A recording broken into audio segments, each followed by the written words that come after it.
अस्सलामुअलैकुम वरहमतुल्लाहि वबरकातुहू। अल्हम्दुलिल्लाहि रब्बिल आलमीन वस्सलातु वस्सलामु अला सय्यिदिल मुरसलीन अम्मा बाद।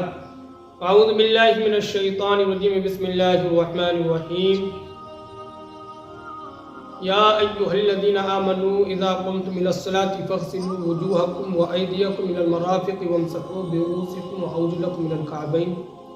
सदक़ल्लाहुल अज़ीम व सदक़ रसूलुहुन नबिय्युल अमीनुल मतीनुल करीम व नहनु अला ज़ालिका लमिनश शाहिदीन व शाकिरीन वल्हम्दुलिल्लाहि रब्बिल आलमीन।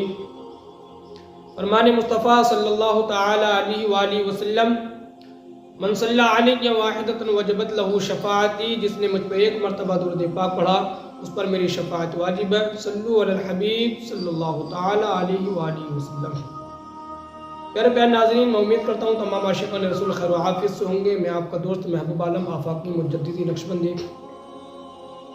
प्यारे प्यारे नाज़रीन, मैं आज आपकी बारगाह में आपकी खिदमत में एक ऐसा बयान लेकर के हाजिर हूँ कि जो हर इंसान को करना, हर इबादत के लिए, चाहे वो नमाज हो, चाहे वो कुरान की तिलावत हो, चाहे वो नफली इबादत हो, कुछ भी हो, जिसे करना ज़रूरी होता है, लाजमी होता है, मगर बहुत कम लोग इसको बयान करते हैं और इससे कतरते हैं इस बयान से। तो आप इंशाल्लाह पूरा सुनेंगे। ये 4 से 5 मिनट की मेरी वीडियो होगी, तो आप पूरा सुने, इंशाल्लाह ताला आपकी हर बात समझ में आएगी। तो मैं आज वज़ू के ताल्लुक़ से कुछ बातें लेकर के हाजिर हूँ और ख़ास बातें बताऊँगा कि पूरी बताऊँ तो काफ़ी वीडियो हो जाएगी। देखिए, वज़ू का बयान जो है कुरान पाक में वो 6ठे पारे में है, सूरह माइदा के अंदर आयत नंबर 5 से 6, 5 और 6 के बीच जो ये आयत है, यानी कि 5वां रुकू है और 5वीं ही आयत है। इसमें अल्लाह ने फरमाया, या अय्युहल्लज़ीना आमनू, ऐ ईमान वालो, इज़ा कुंतुम, जब तुम खड़े हो, इलस्सला, नमाज के लिए, फ़ग़सिलू वुजूहकुम, तो अपने चेहरे को धो लो, व अयदियकुम इलल मराफ़िक़, और अपनी बाहों को धो लो कोहनियों तक, वम्सहू, और तुम मसा कर लो, बिरुऊसिकुम, अपने सर का, व अर्जुलकुम इलल कअबैन, और तुम अपने दोनों पैर धो लो कहाँ तक, टखनों समेत, इलल कअबैन।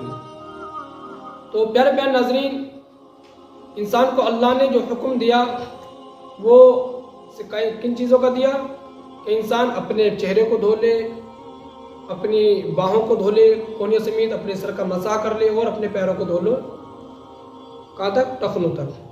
तो प्यारे प्यारे नाज़रीन, अब आइए मैं आपकी बारगाह में चंद बातें रखूं कि इंसान को करना क्या चाहिए। अगर इसकी फजीलत बयान की जाए वज़ू की तो घंटों की तकरीर होगी, मगर मुझे घंटों की नहीं करनी है। सबसे पहले क्या करना है, बिस्मिल्लाहिर्रहमानिर्रहीम पढ़ना है वज़ू में। फिर उसके बाद में अगर मिसवाक है आपके पास तो मिसवाक कीजिए, और मिसवाक नहीं है तो अपने इस शहादत की उंगली से अपने दांतों को 3 मरतबा मलिए। फिर उसके बाद में कुल्ली कीजिए 3 मरतबा, फिर नाक में पानी चढ़ाइए। फिर नाक में पानी चढ़ाने के बाद में इस बाईं हाथ की जो कन की उंगली होती है छोटी, इससे अपनी नाक वगैरह साफ कर सकते हैं और पानी इसी हाथ से चढ़ाएं। फिर उसके बाद में अपने चेहरे को धोएं 3 मरतबा, जहाँ से बाल उगते हैं वहाँ से और यहाँ तक, इस कान की लो से इस कान की लो तक। फिर उसके बाद में आप अपने कोहनियों को धोएं, अपनी बाहों को धोएं कोहनियों तक 3-3 मरतबा, और ऐसे धोएं कि पानी बह जाए। फिर उसके बाद में आप अपने सर का मसाह करें।